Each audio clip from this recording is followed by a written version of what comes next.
আধাতে মৰহিল এটি সপোন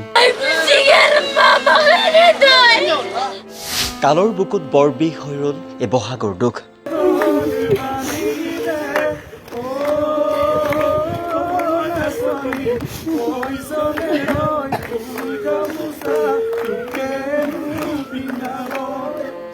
বিহু মাৰিবলৈ গৈ ঘূৰি নাহিল নিশামনি হালৈ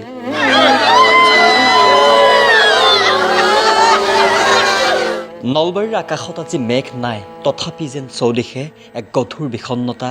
অন্ধকাৰময় পৰিৱেশ যিখন পদূলিত কালিলৈকে এজনী চঞ্চল ছোৱালীৰ খোজৰ শব্দ শুনা গৈছিল আজি সেইখন পদূলিত কেৱল উচুপনি নিমিষতে সকলো শেষ হৈ গ'ল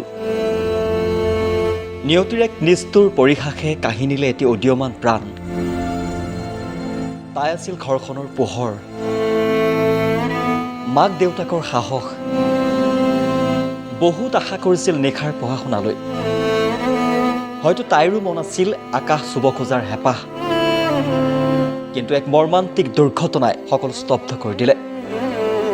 যিখন হাতত কলম থাকিব লাগিছিল সেইখন হাত আজি নিথৰ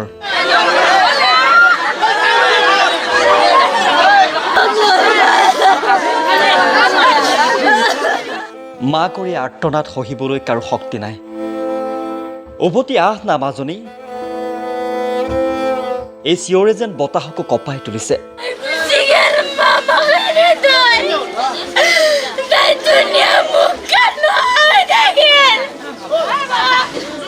যিজনী জীয়ৰীক লৈ জীয়াই থকাৰ হেঁপাহ আছিল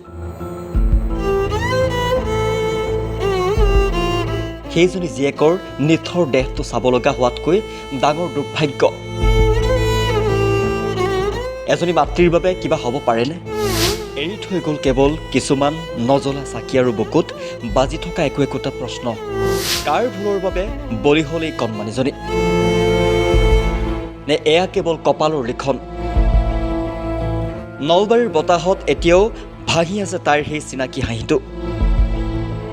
যিটো হাঁহি এতিয়া কেৱল এটা স্মৃতি বিদায় নিশামনি তোমাৰ আত্মাৰ সদগতি হওক নিউজ ডেস্ক টাইম 8